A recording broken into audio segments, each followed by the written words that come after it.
الصبح بدا من طلعته.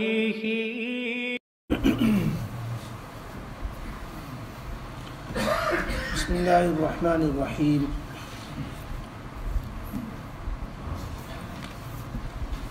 چوتھے پارے میں 14 رکوع اور سورہ النساء کے 3 رکوع مکمل ہوئے. سورہ النساء کی آیت نمبر 22 پر. آیت نمبر 22 کے بعد چوتھے پارے کی آخری آیت ہے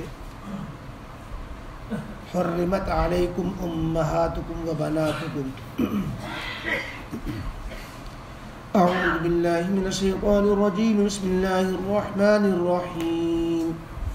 حرمت علیکم امہاتکم و بناتکم و اخواتکم و عماتکم و خالاتکم و بنات الاخ و بنات الاخت و امہاتکم اللاتی ارضعنکم و اخواتکم من الرضاعہ. صدق اللہ العظیم.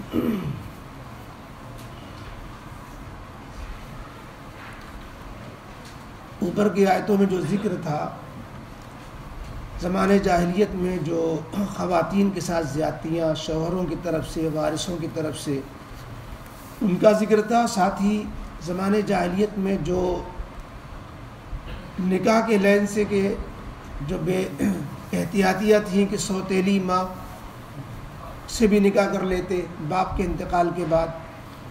اسی طریقے سے بعض دفعہ سگی بہنوں تک کو نکاح میں لے آتے. تو اس کی حرمت اوپر بیان کی گئی تھی کہ سوتیلی ماں یا بعض جو حرام عورتوں سے تم نکاح کر چکے زمانے جاہلیت میں اسے تو اللہ نے معاف کیا.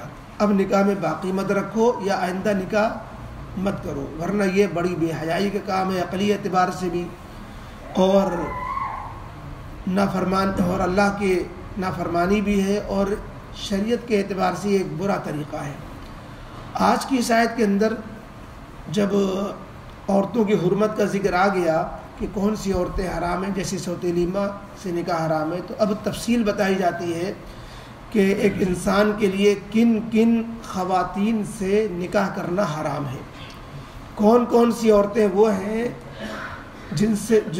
جن کو اپنے نکاح میں انسان نہیں لا سکتا. تو اس میں حرمت 2 طرح کی ہوتی ہے. تمہید کے طور پر یہ بات جانیں کہ حرام ہونا 2 قسم کا ہوتا ہے. ایک تو ہمیشہ کے لیے جو عورتیں حرام ہوتی ہیں ہمیشہ کے لیے جن سے نکاح جائز نہیں ہے اور ایک وہ کہ جن سے نکاح ہمیشہ کے لیے نہیں بلکہ ایک عارض کی وجہ سے ناجائز ہے. اگر وہ عارض یعنی وہ رکاوٹ ختم ہو جائے تو نکاح جائز ہے. مثلا کوئی عورت کسی کی بیوی ہے تو جب تک اس کی بیوی ہے تو ظاہر ہے کسی کے نکاح میں نہیں آ سکتی. جب وہ چھوڑ دے عدت گزر جائے تو دوسرے کے نکاح میں جا سکتی ہے. تو یہ حرمت عارضی کہلاتی ہے کہ کسی عورت کے شوہر کا انتقال ہو گیا تو جب تک وہ عدت میں ہے تو عدت کے زمانے میں نکاح جائز نہیں ہے. عدت کے بعد نکاح جائز ہے. تو عدت رکاوٹ ہے دوسرے کے نکاح میں ہونا رکاوٹ ہے. تو یہ حرمت عارضی کہلاتی ہے. اور ایک دائمی حرمت ہوتی ہے ہمیشہ کی حرمت. وہ حرمت جو ہمیشہ کے لیے حرام ہوتی ہیں عورتیں وہ بھی 4 قسم کی ہیں. ایک وہ نسب کی وجہ سے حرام ہونا اور ایک دودھ کے رشتے کی وجہ سے حرام ہونا اور ایک دامادی رشتے کی وجہ سے حرام ہونا اور چوتھے ہے کہ 2 رشتوں کو ایک ساتھ جمع کر لینا کہ مثلا 2 بہنوں سے ایک ساتھ نکاح کر لینا پھوپھی اور اس کی بھتیجی سے ایک ساتھ نکاح کر لینا کہ اب دونوں حرام ہو جائیں گی. لیکن ہمیشہ کے لیے نہیں حرام ہوگی. اس میں کہ دونوں کو جمع کرنا ہمیشہ کے لیے حرام ہے. جمع نہ کرے ان میں سے کسی ایک سے نکاح کرے تو جائز ہے. تو بہرحال تو یہ دائمی رشتے سے جو عورتیں حرام ہوتی ہیں اس کی بھی 4 قسمیں کی گئیں. اس کو اس آیت میں پوری آیت میں بیان کیا گیا ہے جس کا آدھا حصہ تلاوت کیا گیا جس میں 2 طرح کے رشتوں کا ذکر ہے. ایک نسب کی وجہ سے یعنی نسبی تعلق رشتے کا تعلق اس کی وجہ سے جو رشتے حرام ہوتے ہیں ان کو بیان کیا کہ وہ 7 قسم کی عورتیں ہیں. 7 قسم کی عورتیں ہیں جن سے نکاح جائز نہیں ہے نسب کی وجہ سے. تو علاقہ نسب اور خونی رشتہ جسے کہتے ہیں اور وہ 7 رشتے جن سے نکاح ناجائز ہے۔ پہلا رشتہ ہے ماں کا رشتہ، کسی قسم کی ماں کسی قسم کی اولاد کے لیے جائز نہیں ہے۔ ماں حقیقی ماں ہو جس سے وہ خود پیدا ہے، یا سوتیلی ماں ہو جس کا ذکر اوپر آیا کہ باپ نے جن سے نکاح کر لیا ہے وہ تمہاری سگی ماں نہیں ہے، تو باپ کے بعد بھی ان سے نکاح جائز نہیں۔ تو حقیقی ماں ہو یا سوتیلی ماں ہو، اور ماں ہی کے حکم میں ہے ماں کی ماں، اوپر تک دادی نانی بھی اسی میں آ جاتے ہیں، وہ بھی ہمیشہ کے لیے نکاح ان سے حرام ہے۔ تو جب ماں حرام ہے تو ماں کی ماں بھی حرام ہے، یا ماں کی اسی طریقے سے آگے آ رہا ہے دوسری 7 قسموں میں سے دوسری قسم، یعنی جو رشتے سے جو نکاح حرام ہے ان میں ایک ہے ماں، دوسرے ہے بیٹی۔ بیٹی اگر حقیقی بیٹی ہے اسی کے اس سے پیدا ہے تو بھی اس میں داخل ہے، اور سوتیلی بیٹی ہے یعنی مثلا جس عورت سے نکاح کیا وہ شادی شدہ تھی، اس سے ایک بچی بیٹی بھی تھی، تو وہ بھی اس کے، اب جب عورت نکاح میں آ گئی تو اس کی جو بیٹی ہے اس عورت سے، اس کی حقیقی بیٹی نہیں، وہ نکاح میں ہمیشہ کے لیے حرام ہوگی، اس کا ذکر آگے بھی آئے گا۔ تو بیٹی اور حقیقی ہو یا سوتیلی ہو، اور بیٹی ہی کے حکم میں ہے پوتی بھی نواسی بھی، پوتی نیچے تک۔ تیسرا رشتہ بہن کا ہے، بہن حقیقی بہن ہو کہ دونوں کے ماں باپ ایک ہیں، اور یا جو ہے باپ شریک بہن ہو کہ دونوں کے باپ تو ایک ہیں ماں الگ الگ ہے، یا ماں شریک بہن ہو کہ باپ جو ہے تو الگ الگ ہے لیکن ماں ایک ہی ہے۔ تو یہ تینوں طرح کی بہنیں، یہ اس سے انسان نکاح نہیں کر سکتا، نہ حقیقی بہن سے، نہ باپ شریک بہن سے، نہ ماں شریک بہن سے۔ اور چوتھے ہے پھوپھی، پھوپھی سے انسان کبھی نکاح نہیں کر سکتا۔ پھوپھی کی بھی یہ تینوں صورتیں ہیں کہ باپ کی بہن کو پھوپھی کہتے ہیں۔ اب جب باپ کی بہن حقیقی بہن ہو، یا باپ کی جو ہے باپ شریک بہن ہو، یا باپ کی ماں شریک بہن ہو، تو یہ تینوں طرح کی پھوپھیاں بھی حرام ہیں ہمیشہ کے لیے۔ اور پانچویں خالائیں، خالہ ماں کی بہن کو کہتے ہیں۔ یہاں بھی تینوں قسم کی خالہ، یعنی ماں کی سگی بہن، یا ماں کی باپ شریک بہن، یا ماں کی ماں شریک بہن، تینوں قسم کی جو خالائیں ہیں یہ ان سے رشتہ ہمیشہ کے لیے حرام ہے۔ چھٹے ہے بھتیجی، باپ کی بھائی کی بیٹی، بھتیجی یعنی بھائی کی بیٹی، تو بھائی کی بیٹیاں بھی حرام ہیں۔ بھائی کی بیٹی کے میں بھی اسی طریقے سے تینوں صورتیں ہیں کہ وہ چاہے حقیقی بھائی کی بیٹی ہو، چاہے باپ شریک بھائی کی بیٹی ہو، چاہے ماں شریک بھائی کی بیٹی ہو، تو یہ تینوں طرح کی بیٹیاں بھی، بھتیجیاں بھی حرام ہیں۔ اور 7واں رشتہ جو حرام ہے وہ بھانجیاں، بھانجیاں یعنی بہن کی بیٹی۔ اب بہن کی بیٹی میں بھی تینوں قسم کی بیٹیاں، یعنی بہن کی حقیقی بہن، ماں شریک بہن، باپ شریک بہن کی بیٹی، تو ان کی بیٹیوں سے ہی، تو یہ 7 رشتے اللہ نے بیان فرمائے تو کہ یہ تم پر حرام ہے، ان سے نکاح نہیں کر سکتے۔ زمانے جاہلیت میں اس طرح کی کوئی تفریق، کوئی تمیز، کوئی حکم اور کوئی واضح ہدایت نہیں تھی کس سے نکاح کرنا ہے، کس سے نکاح حرام ہے، کن رشتوں میں ایسا تقدس ہے کہ اس کو بیوی نہیں بنایا جا سکتا، تو یہ شریعت نے آگے اس کو متعین کر دیا۔ اور ایک تو رشتہ ہوتا ہے جو ہمیشہ کے لیے حرام ہوتا ہے نسب کی وجہ سے، دوسرا رشتہ ہوتا ہے جو ہمیشہ کے لیے حرام ہوتا ہے دودھ کے رشتے سے۔ دودھ کا رشتہ کیا ہے کہ دودھ شریک بہن سے نکاح نہیں کر سکتے۔ اب اس دودھ شریک رشتے میں وہ سب رشتے جڑ جاتے ہیں جو نسب کی وجہ سے رشتے جڑتے ہیں۔ فرض کیجئے ایک عورت نے کسی بچے کو دودھ پلایا، تو دودھ پلانے والی عورت تو اس کی ماں بن گئی۔ اب اسی سے رشتہ آگے بڑھے گا کہ دودھ پلانے والی عورت کا جو شوہر ہے وہ دودھ کے رشتے کا باپ بن گیا، اور اس شوہر کے جو بھائی ہیں وہ دودھ پینے والے کے رشتے کے چچا بن گئے۔ اسی طریقے سے دودھ پینے والی کے ساتھ جن بچوں نے اور دودھ پیا ہے اس ماں کا، دودھ پلانے والی کا، وہ سب اس کی بھائی بہن بن گئے، اور دودھ پلانے والی جو عورت ہے اس کی جو بہن ہوگی وہ خالہ بن گئی، اور اس کے جو دودھ پلانے والی کے جو شوہر ہیں جو باپ بنے ہیں اس کے باپ کی جو بہنیں ہوں گی وہ پھوپھیاں بن گئی۔ تو جو رشتے نسب سے حرام ہیں وہ دودھ کے تعلق سے بھی وہ سب رشتے حرام ہو جاتے ہیں. تو یہ لیکن اس میں دودھ پینے سے حرمت کب آتی ہے، اس میں تھوڑے مسائل ہیں. ایک تو دودھ کے پینے کے زمانے میں دودھ پیا ہو. دودھ پینے کا زمانہ امام حنیفہ رحمۃ اللہ علیہ کا 2.5 سال اور باقی ائمہ کے نزدیک 2 سال.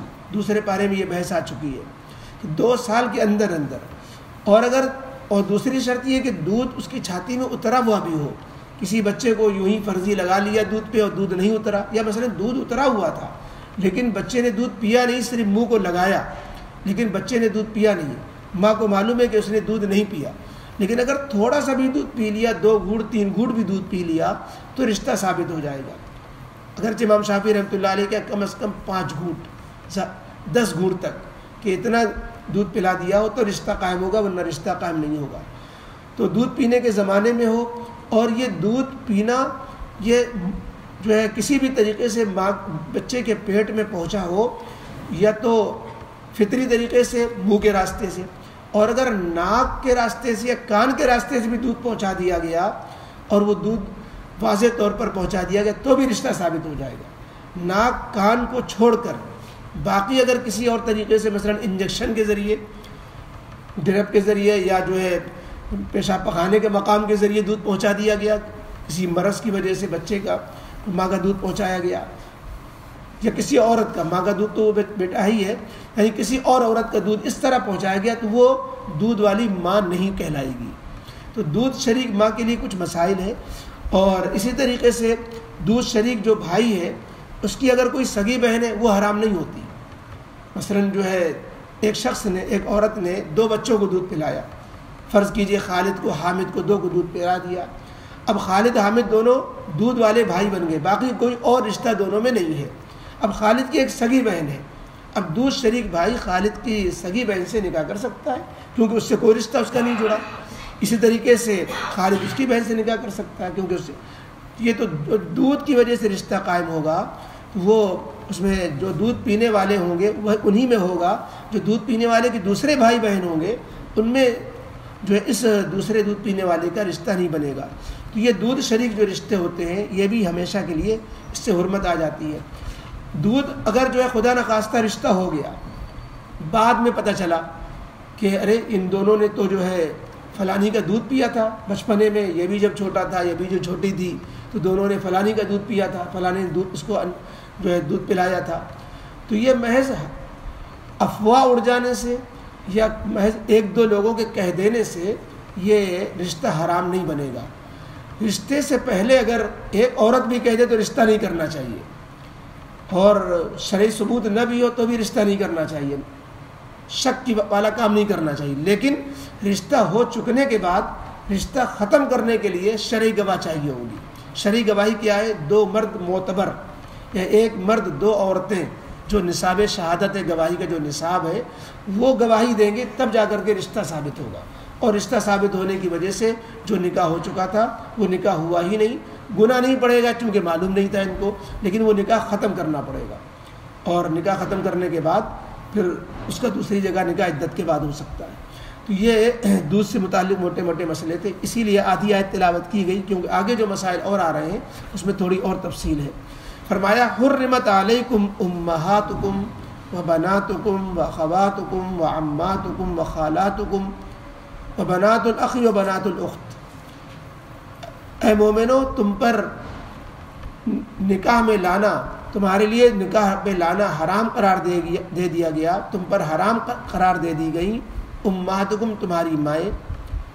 جو زمانے جاہلیت میں تھا کہ باپ کا انتقال ہوا سوتیلی ماں سے نکاح کر لیا، فرمایا کہ تمہاری کوئی بھی ماں تمہارے نکاح میں نہیں آ سکتی. وبناتکم، تمہاری بیٹیاں، واخواتکم، تمہاری بہنیں، وعماتکم، تمہاری پھوپھیاں، وخالاتکم، تمہاری خالائیں، وبنات الاخ، تمہاری بھتیجیاں بھائی کی بیٹیاں، وبنات الاخت، بہن کی بیٹیاں یعنی بھانجیاں، وامہاتکم اللاتی ارضان. یہ تو رشتے تھے 7 جو نسب کی وجہ سے حرام تھے. اب دودھ کے رشتے سے جو رشتے حرام ہوتے ہیں اس کو ذکر کرتے ہیں. وامہاتکم اللاتی، اور حرام قرار دے دی گئی، ان سے نکاح کرنا تمہارے لیے حرام ہو گیا. کن سے؟ جو تمہاری وہ مائیں ہیں جو حقیقی ماں سوتیلی ماں تو نہیں، تمہاری وہ مائیں اللاتی ارضعنکم جنہوں نے تم کو دودھ پلا دیا تھا، بچپنے میں جنہوں نے دودھ پلایا، تو اب اگر تم جو بڑے ہو کر اس سے نکاح میں لانا چاہو تو نکاح میں نہیں لا سکتے۔ اسی طریقے سے وَأَخَوَاتُكُم مِّنَ الرَّضَاعَةِ اور تمہاری دودھ پینے والی ساتھ میں جو اور عورتیں شریک ہوں تو وہ تمہاری رضائی بہنیں ہو گئیں، اب ان سے بھی تم نکاح نہیں کر سکتے۔ وَأَخَوَاتُكُم مِّنَ الرَّضَاعَةِ اور تمہاری وہ بہنیں جو دودھ میں شریک تھیں۔ الحمد للہ رب العالمین والصلاة والسلام علی رسول محمد وآلہ وصحبہ اجمعین۔ اللہم صلی علی محمد وعلی آل محمد کما صلیت علی ابراہیم وعلی آل ابراہیم انکا حمید مجید۔ اللہم بارک علی محمد وعلی آل محمد کما بارکت علی ابراہیم وعلی آل ابراہیم انکا حمید مجید۔ یا حی یا قیوم برحمتک نستغیث، اللہم اصلح لنا شأننا کلہ ولا تکلنا الی انفسنا طرفۃ عین۔